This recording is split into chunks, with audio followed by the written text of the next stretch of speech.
to a friend of mine, and I said something very cheeky, like, "Hi there, honey, want to make quilts with me?" And he wrote back and said, "Lovely to hear from you, just back from Vietnam, life is lovely, see you soon." He said, he thought, no. I didn't hear no, and here we are 27 years later. So we have a lot of things to cover. Please interrupt and ask questions. If we go too fast, we can be, all three of us, a little hyper, which is why we get so much done. Kate is going to talk to you about one of our new books first, and then Brandon's going to talk to you about another of our new books, and then we'll show you some fabric and quilts.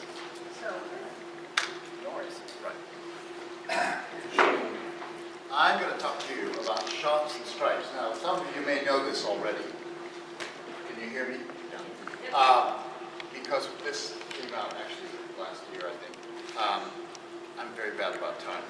But the main thing is that we took the shot cottons, which is a fabric that is got a weft one color and a warp another color. A lot of people don't seem to know what shots are. When I grew up, my mother always had shot silk things, so I thought everyone knew about that.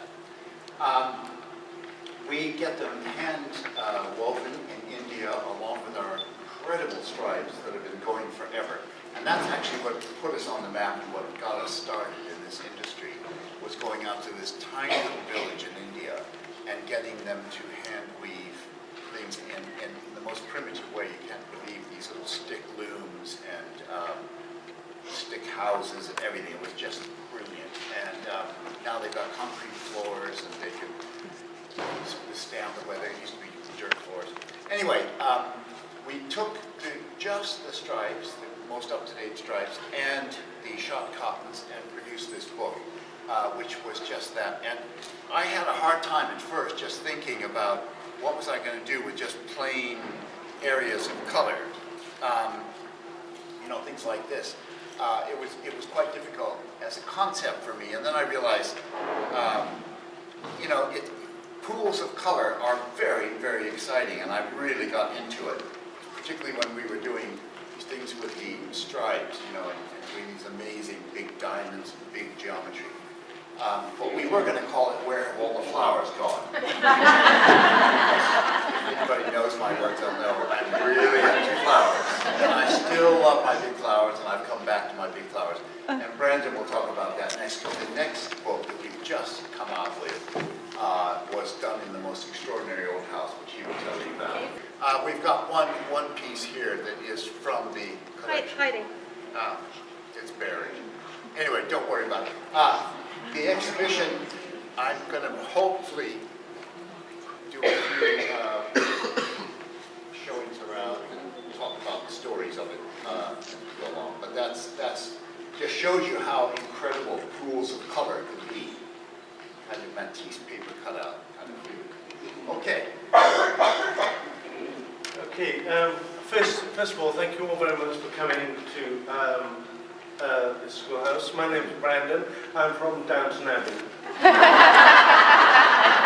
Kate calls me Boggs the butler. It's always amazing. Kate and I are at the end of a 6-week workshop tour of North America, Canada, and the US. And it is extraordinary to go out to the workshops and see how people are actually at the shops and see how people are responding to our fabrics. We sit back home in London, where we're based. A lot of people think we might be in Calgary, because our flight just came in from Calgary, but no, it's London, England. And we're basically two artists that sit at home and we play with colour. All our work is done by hand. We sit and hand paint up fabric on paper, then that goes off to Westminster, that's sent out to the mills in Korea, and then they send back samples for us to colour correct. None of our work is done on computer. All our work is done by hand. And we're very strong about that. And we love to have the finished look, because of kind of our signature comes through on the fabric. And we're always fighting for quality when we're working with our fabrics. And we work very strongly with Westminster Fibers on that. Then what we're doing all the time is we're creating colour palettes, because of course if a fabric doesn't sell and there's new fabrics coming in, you need to make room on your shelves. So what we try to do is give you colour palettes that keep on coming back in and back in. So we always try to give you a blue palette, a green palette. So if a fabric's dropped, then you will be able to take your customer to the shelf and say, well, this was what we had, but we have something that is just like that. So don't feel like, because we haven't got something, that exact fabric, you can have a different look. We're always trying to give you a colour palette. So when the reps come to your shop, that's what they should be showing you, is the colour palettes. As Kate's doing here, Liza works very hard to put together these headers to show you how the colours respond together. And you know, a lot of artists, they sit at home and they just paint. Their paintings, they put a frame around it, they put it in the gallery, and they wait for it to sell. Well, how lucky are we that we get to paint a fabric, paint our designs, get to print on fabric, we get to cut up that painting, then we get to make rearrangements into these quilt arrangements, and go out to find, and we find a location where we're going to shoot the book. The latest book that we've just done, I said I'm random from Downton Abbey because I feel like the latest book we're going to be selling here, called Quilt Grandeur, has a very Downton Abbey feel. The bed on the cover here is a 17th century bed. Oh boy, did I want to jump up and down on that bed. We shot the book in a 14th century house in Cornwall called Port Eliot. The lord and the lady of the house just happened to be, I'm real name dropping here, but I'm loving it. They just happened to be at Downing Street for dinner when we were, and they said, here's the keys. We'll be back on Monday, and we went at it and we had an absolute blast. What we don't support is discounting. We like to support you shops. If it wasn't for you shops, we wouldn't be standing here now.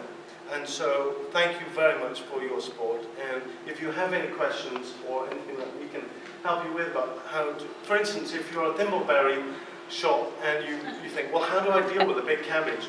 Come speak to us. I'd love to be able to show you. I mean, my thing is, a lot of people say, well, I only use thimbleberries. Well, one of the things that Liza showed us when we were started to design fabric, she said you need to think in units of, I'm trying to use my hands, element units like that. So when you cut out into a couch like that, you don't have a cabbage, you have a texture. Now what's the difference between that and a thimbleberry? You know, yeah, so it's just helping them think, and then you put that fabric next to another and the story starts to build. And one of the things I want to add is, Microphone. even though we work in palettes, we are about longevity. And I know that in this industry, what's new seems to be what's in fashion. We shove against that all the time because we feel that if you've made a sample in the store and you want to be able to support that sample over and over, I feel it's nodding. You do a block of the month, you want to be able to get that fabric again. And you're welcome.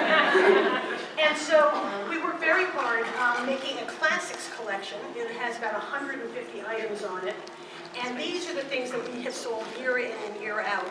And if you're a new store to us and you're shy and scared of our product, if you buy from the Classics collection, I promise it'll be money in the bank because these are tried and true, not scary fabrics. So we use a lot of them in the books, but we also then use what's new. Well, it takes a year to do a book.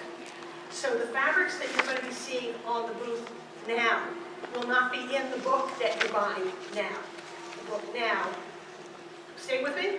Yes. It's from last year. Those fabrics are still current. So when I hear people say, well, I just bought the book and I can't get your fabric, yes, you can. Because the reason Westminster works so closely with us is so we can keep this coordination going for at least a year or two. So that's how we feel about the fabrics. And we have a lot of quilts to show you. Question? Those fabrics that Kate is holding up, are those new or old? New. Okay. And these are about 5 minutes old. I want you to know that the very first fabric Kate designed, which was Roman glass, is still in production, and the brown, the Byzantine, is like number one in sales. So don't tell me something 15 years It's old called is GP #1, and it's still in production. You guys great up on. Oh, actually, let's have a flannel wall in first. I just want to show you, I'm into big flowers. For now. Do you want me to do this first? So one of the things that the way that Kafe and I design in the studio, we don't have a color theory. We never think about a color palette. We literally respond to the fabric that we have to play with. We cut the fabric and we put it on a design wall. With the workshops that we do in shops like yourselves, a lot of people will come to the workshops and they'll bring a white base flannel to act as their design wall. It's much easier to see colors when it's against a neutral base. So we've introduced a design wall because people can't seem to find it down at their corner store. And it's got a neutral base and also it has a grid on it. So it's easy for you to place the fabric. And so what we do is we put it up on the wall and then we'll cut fabric and we'll start making an arrangement of fabric and we'll let the fabric speak to us as we go along. We don't sit down and plan anything on a computer or by hand. It's literally we cut, we make our arrangement on the wall, stand back and let it speak to us. So it's an emotional reaction. We don't follow the color wheel. We're not about color theory. We're about being instinctive. And that we want you to apply that to your customers too, because that gets them to step out of their box and say, oh, I'm not a blue person. I'm going to show you a few quilts from Downton Abbey. No, from Quilt Grandeur. This was gorgeous on a four-poster bed in our wonderful Okay, set. boys, over here, this crowd. Yeah, well, yeah, for you guys. You just bought it. This was designed by Brandon. Yes, you're getting a coupon to the access to the instructions for that. Paper So you were the person talking about it. Tighter. The pattern where? Online. Okay, so you. Okay. The pattern will be online, everything from how to make it, to how to sew it, to the inspiration behind it. We like to encourage people to use nice big prints on the backing Yeah. rather than solid color fabric. So here. Well, there's a small print. These ones didn't. Or something Make our that's big. point. Guys. A lot of people are afraid of using multi-dots. Yeah. You can never use enough dots. This is called Kafe Goes Black and White. And this is in Quilt Grandeur. All the quilts you're seeing now are in Quilt Grandeur.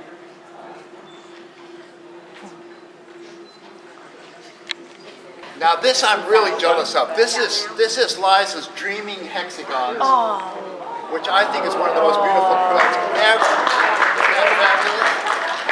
This is Liza's homage to 51 Shades of Grey. I said 51. God, has that spread here too? And there's why we like big prints on the back. Wow. This is Brassica, which is entering our classic range. So don't panic, you can buy it for the next few years. Wait a minute, I need a picture of you people taking pictures. That's not in the book, but yes, we might have to. Yes. It's called Tim's Mariners Compass. It's called Get On With It.